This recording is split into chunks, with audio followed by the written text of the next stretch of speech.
My first time at the Hideout. Welcome to the Hideout. Hi! Now that you've arrived at the Hideout, you'll find your keys right here.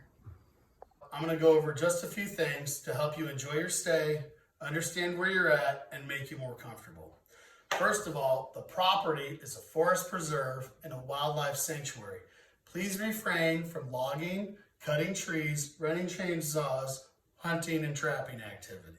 The firewood here at the Hideout, located on the porch and inside, is for the wood stove and for life safety only. Please don't burn this if it's hot outside. This is for when it's cold.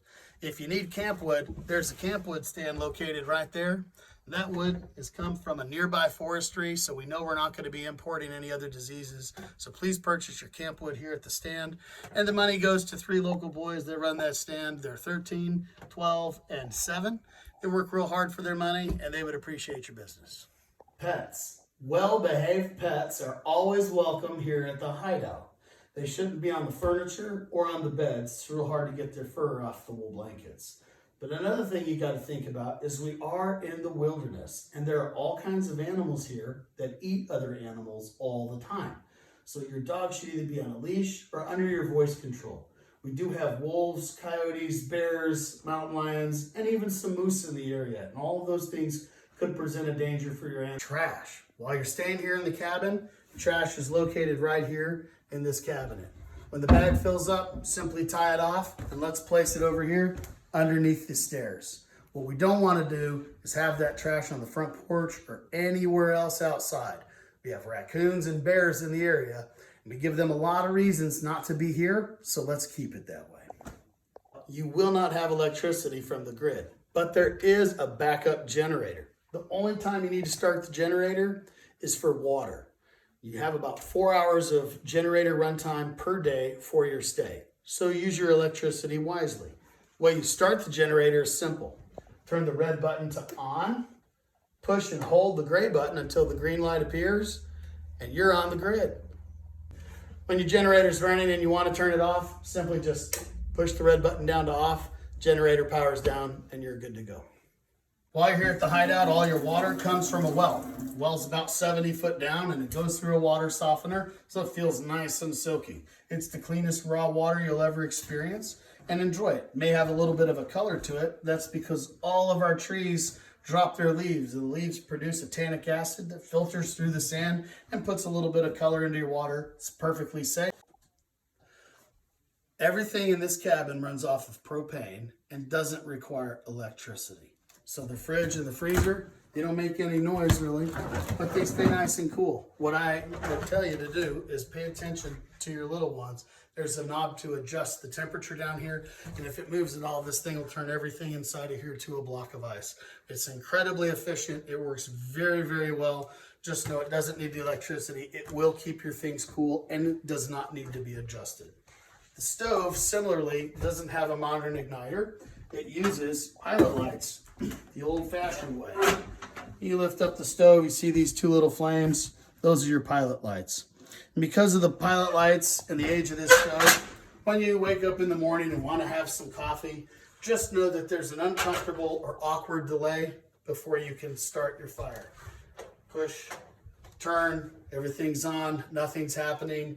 Oh, there it is. It just takes a minute. It's a little awkward, but there it is. If in case you are worried that that's not lighting, you can go ahead and light it manually with no delay whatsoever with a lighter that's provided, and you'll be good to go and have your coffee in no time. At night, you'll need light. We have propane lights that will cast enough light for you to safely see around the cabin, play a board game, and have some conversation. This won't provide readable light. If you want readable light, you should bring a headlamp. But let me explain how this works. Propane comes through the pipe and goes into this little valve, and it flows out of this basket called a mantle, and it provides a little bit of light.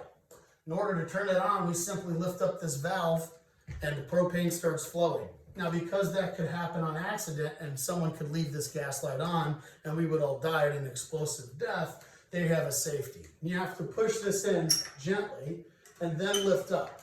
Now the gas is flowing.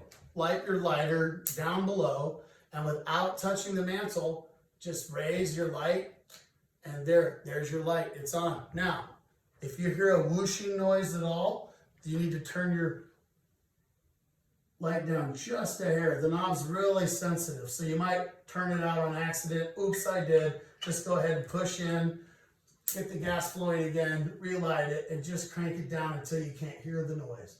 When you hear the noise whooshing, that means more propane is coming out than is being burnt, and you're producing carbon monoxide. That's not safe. There are carbon monoxide protectors here, but this is how you avoid that problem. So you just adjust that. When you go to turn this off, you simply pull the knob down all the way, and the light burns itself out. Whatever you do, don't touch the mantle, don't touch the glass. Those things will be hot. The mantles are fragile, they'll fall apart, and then the light won't work. But that's how you get your light. There's 3 in the living room, 2 in the kitchen, and 1 in the bathroom. If you're sitting down to enjoy a romantic dinner or an early breakfast, you may want to have some light from the light from the oil lamp.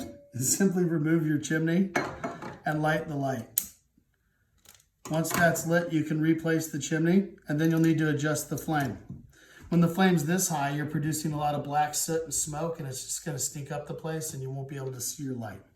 So you want it down a little lower than that. It's just romantic light. It's not readable light. That little small soft curved flame is enough. And then this globe gets really hot, so don't touch it again. When you go to blow it out, simply put your hand behind the globe and blow, and out she goes, and you're good to go. When it's really cold outside, you'll want to stay warm, and this wood stove is more than capable. If you try to light this wood stove when it's more than 45 degrees outside, you will be sweating in this cabin so uncomfortably, it will turn this place into a sauna. So in the summer, you do not need to use the wood stove. There are wool blankets in every room and extra linens available. So if you do go to use this wood stove, this is your intake. This is the exhaust. That is wide open. And that is tamped down. This side opens. Light your fire. If this portion is a struggle, do not operate the wood stove. But light your fire. Close the doors. Leave them cracked while the fire establishes. Lock it down and close it, leaving these wide open. As soon as the stove heats up, you can tamp these down a little bit, and you're fine. If you don't understand or you're not comfortable operating this wood stove, a more in-depth video can be made available, or you can take a class on how to start a fire with me, and I'll teach you how to. Welcome to the Hideout. My name is Megan. I'm the new owner of this awesome cabin in the UP, and I live in Colorado, and I bought this place because I love it up here. The fresh air, the lakes, the trees, it's so quiet and awesome, and this cabin is beautiful. We just spent our first 4 nights here, and a couple tips that I found out: you don't need the generator that much. We used it for showering and doing our dishes and filling up water, but that's really it. It's so quiet. You can really detach from your cell phones and computers, and it just feels so good to be in nature and away from it all. So I hope you enjoy your stay, and I hope you love it here as much as I do.